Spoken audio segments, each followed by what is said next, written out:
Puji Tuhan, selamat pagi. Mengawali hari ini, mari kita mau berdoa.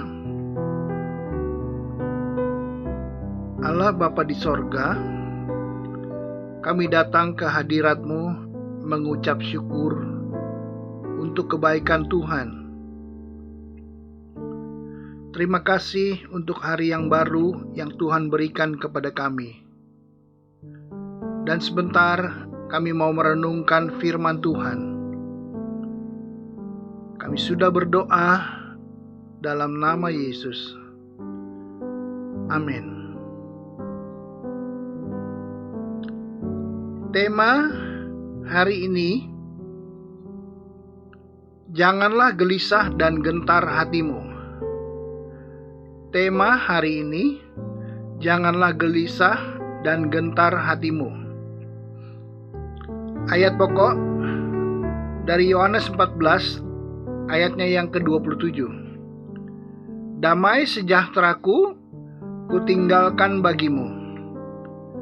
Damai sejahteraku kuberikan kepadamu, dan apa yang kuberikan tidak seperti yang diberikan oleh dunia kepadamu.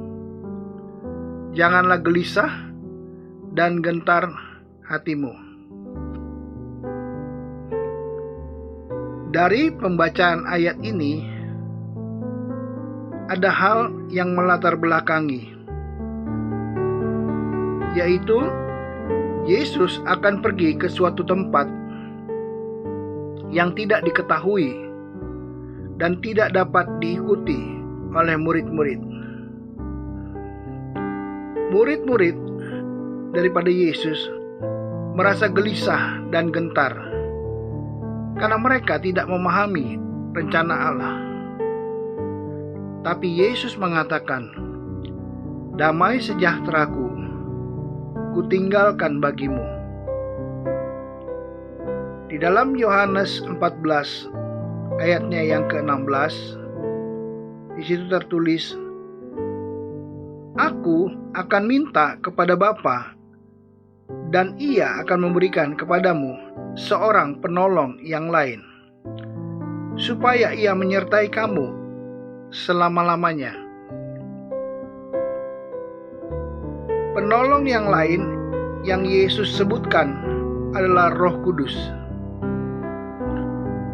Roh Kudus adalah penolong kita, supaya hidup kita tidak menjadi gelisah, cemas, khawatir, dan merasa gentar. Mari kita hidup dekat dengan Tuhan.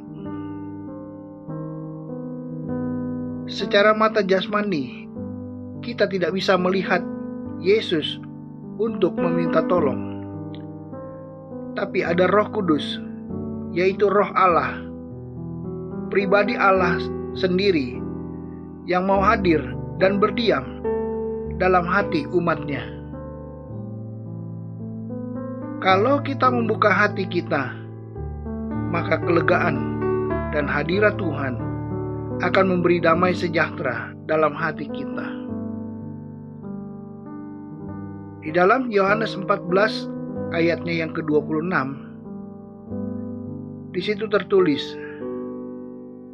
tetapi penghibur, yaitu Roh Kudus, yang akan diutus oleh Bapa dalam namaku, Dialah yang akan mengajarkan segala sesuatu kepadamu, dan akan mengingatkan kamu akan semua yang telah kukatakan kepadamu.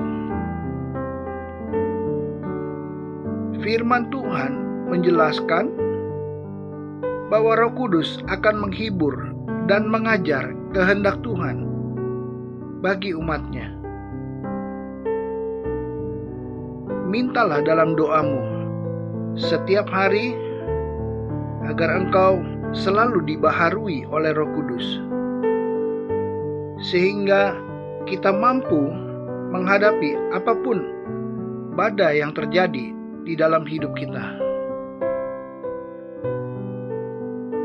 Di dalam Efesus 6 ayatnya yang ke-10, di situ tertulis, akhirnya hendaklah kamu kuat di dalam Tuhan, di dalam kekuatan kuasa-Nya.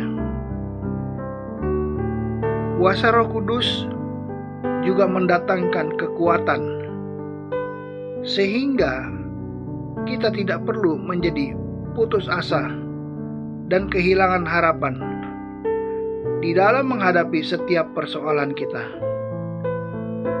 Ada waktunya kita harus berdiam diri di hadapan Tuhan, membuka hati dan mulai memuji dan menyembah Tuhan. Maka Roh Kudus akan bekerja dalam hati umat-Nya yang datang dengan rasa haus dan rindu kepada hadirat Tuhan. Di dalam Yohanes 7 ayat 37 sampai ke 39, di situ tertulis, dan pada hari terakhir, yaitu pada puncak perayaan itu, Yesus berdiri dan berseru, barang siapa haus, baiklah ia datang kepadaku dan minum. Barang siapa percaya kepadaku, seperti yang dikatakan oleh kitab suci, dari dalam hatinya akan mengalir aliran-aliran air hidup. Yang dimaksudkannya ialah roh yang akan diterima oleh mereka yang percaya kepadanya. Sebab roh itu belum datang, karena Yesus belum dimuliakan. Air selalu mengalir dari tempat yang lebih tinggi ke tempat yang lebih rendah.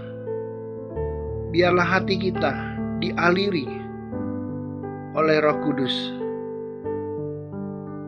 Dengan merendahkan hati kita, maka Roh Kudus akan masuk ke dalam hati kita.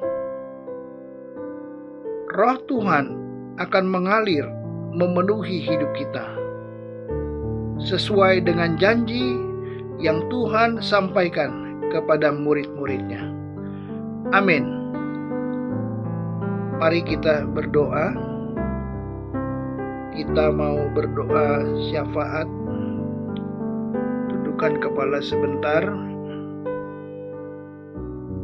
Bapa, di dalam nama Yesus, kami datang kepada hadirat-Mu Tuhan, merendahkan diri, memohon pertolongan Tuhan. Ajar kami mengikuti semua rencana-Mu. Pagi hari ini kami bawa seluruh permasalahan kami ke dalam tangan Tuhan.